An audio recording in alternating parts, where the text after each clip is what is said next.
just Daniel stepping out to concentrate more on his footy, or what's the reason behind that? Oh, there's a few reasons. I mean, primarily what we're trying to build here is, like every club, a really broad range of leaders. And we really feel that to really bring or give our emerging leaders a chance to come through, we need to have a bit of a succession plan in place. And Brent Harvey started that process a few years ago, and in line with that, Wellesley will step down, focus on his footy, but he'll obviously still be a very good leader for us, but won't be an official member of the leadership group, and that will allow Jamie Macmillan to come in. And if we just keep adding without subtracting, we end up with the whole team in the leadership group. So, which, all jokes aside, is sort of what we want. We really feel with players like Boomer, Daniel Wells, Michael Ferrito, Scott McMahon, guys who aren't designated official leaders in 2015, they'll still provide great leadership for us. He's 23 years old, 64 games. What was it around that stood out over this pre-season? Well, he's a terrific off-field leader in terms of the way he prepares himself to play footy. He's really got his life sorted off-field. He sets a great example in off-field engagement. He represents a lot of what North Melbourne holds dear, and that's community engagement, really ensuring that his off-field development is going really well. So the off-field of things he does really well. And on-field he missed a lot of footy last year, so it's a terrific effort for his teammates to recognise that even on-field, only playing a handful of games last year, he still provides us a lot of leadership. What sort of leader is he? Is he sort of pretty vocal, or is he followed by example? What's the leader? He's vocal. I mean, he'll say what needs to be said at the appropriate time. He's really developed that side of his leadership. But I think you can have leaders who really aspire to a leadership position and manufacture their leadership. He's just a natural sort of guy. He doesn't speak out of turn, but when he feels something needs to be said, he certainly does it. And like all good leaders, he backs it up with action. Obviously a player that you would hope would sort of move out of being underrated with a leadership tag, something that he could grow from? Yeah, I think so. I mean, look, his inclusion in the leadership group, I think, gives us great balance and provides a bit of a spur for some of our other emerging leaders that, if they do work hard on their leadership, because it is a skill, that they'll be rewarded by their teammates in time. So now we think we've got, in terms of the process we went through, it's fairly extensive, but we had no fewer than 15 players who were all nominated and by their peers to be members of the leadership group. So I think that bodes well for the broad base of leadership we've got here. Have you said that to the young players, Brad? There will be opportunities coming through the next year or so. And have you spoken to the older blokes in the leadership group about that as well, possibly giving them a tap on the shoulder? Oh, certainly the senior players know that we have succession planning in place.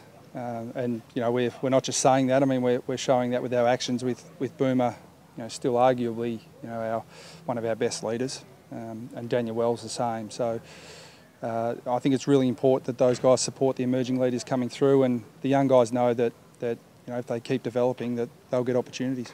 Frustrating year for Wellesley last year. How's he going on the summer? How's he looking? Oh, look, he's training well. He's ticking the boxes that we need him to tick in terms of his physical preparation. He's been able to do a lot more to this point than he'd done last year, but now I'm really wary of making too many statements in the pre-season. You just tend to sound like everyone else, that you're all going well, we're all undefeated and all that sort of stuff, but he's prepared well, so we can't ask for more. What about you? I was just going to say, a bit of focus on your injured tools. Are they all tracking how you expect, or is there a few that are still going to be sort of touch and go for the start of the year? No, they're all, as you guys would have seen, they're all pretty much out on the track now. Lockie Hanson's not too far away, and he's pretty much the last one. But that being said, they're still behind. There's no doubt about that. And we knew that. At the end of last season, we had a lot of guys going for surgery, so we knew we'd walk a fine line, and we're still walking that fine line. So, we're hopeful, but we're working really hard at this stage of the year. We're not taking anything for granted. We need everything to go right from this point on to get pretty close to our full strength side come round one. Is there a slight concern you might be a bit slow out of the blocks than normal because of a lot of surgeries? We saw that happen to Carlton last year in particular. Yeah. Look, I think that all teams are concerned about a lot of off-season surgery, but our guys have managed it extremely well.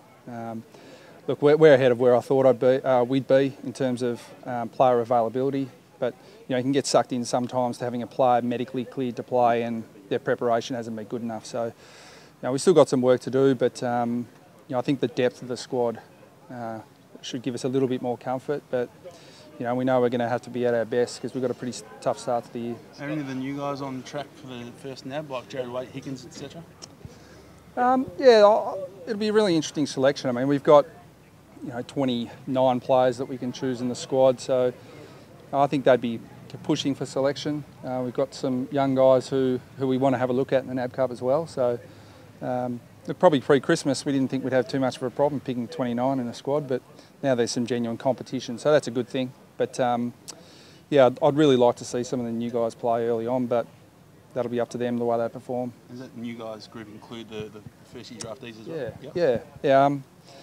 I mean, probably Ed Vickers-Willis, our third-round pick, won't play. He's had a limited preparation with a few injuries, but Sam Durden and Daniel Nielsen have performed well on the track, and while they're key position players and younger key position players tend to take a bit longer, they've been pretty impressive. So we'd like to see them get some NAB action.